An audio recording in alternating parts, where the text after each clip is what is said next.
the ultimate thing for an Iron Maiden fan to fly with your idol. It's crazy, I tell you.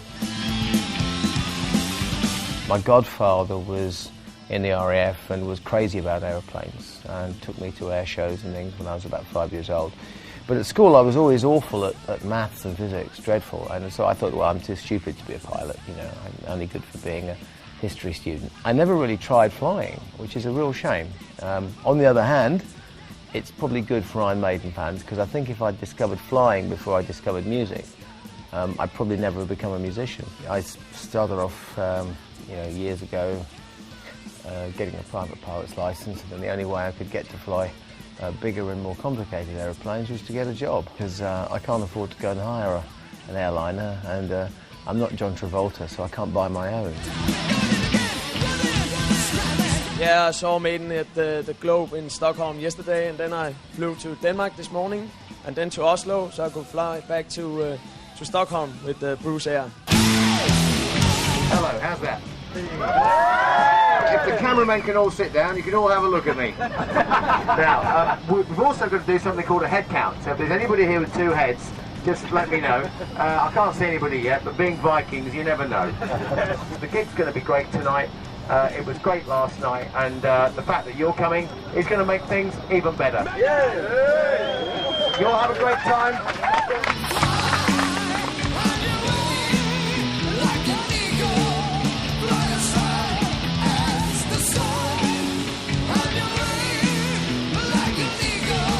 I think the best comment I heard today was from the cabin crew. They got on the plane and we thought, wow, they're really scary. But they sat down because everybody was so nice. Sometimes you can get a bunch of tourists and they can be really drunken, rude. It's so refreshing to just take a bunch of heavy metal fans. Ladies and gentlemen, on behalf of Bruce Air and Iron Maiden, we'd like to welcome you all to Stockholm. The idea of me being a taxi driver for the day and taking fans to a gig and taking them back home at the end of the day really appeals to me, you know? It's an honest day's work. To meet Bruce in person is an experience that can't be described with words.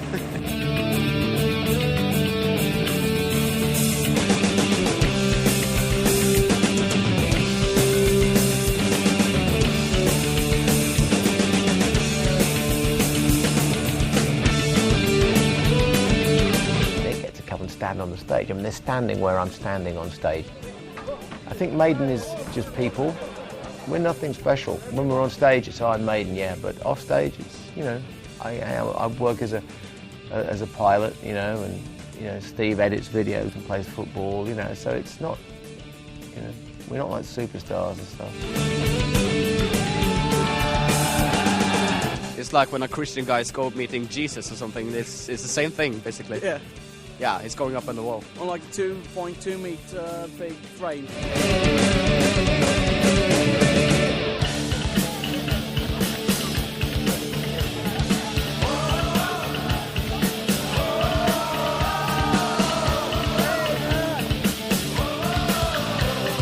I hate it when people think the whole thing is all about limousines and it's all about Guns N' Roses limo lifestyle type crap.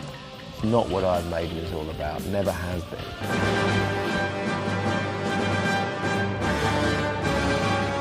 Iron Maiden's about life, and although we write a lot of songs about war and destruction and stuff like that, things which are pretty sad, there's always optimism, there's always some hope.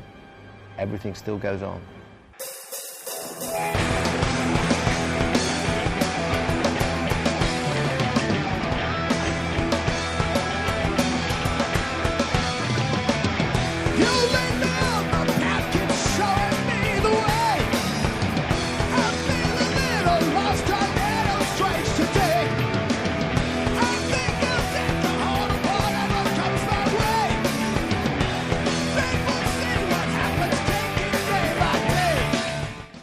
I do really have a pretty, you know, a pretty cool life doing this stuff. I really do, and I'm really lucky.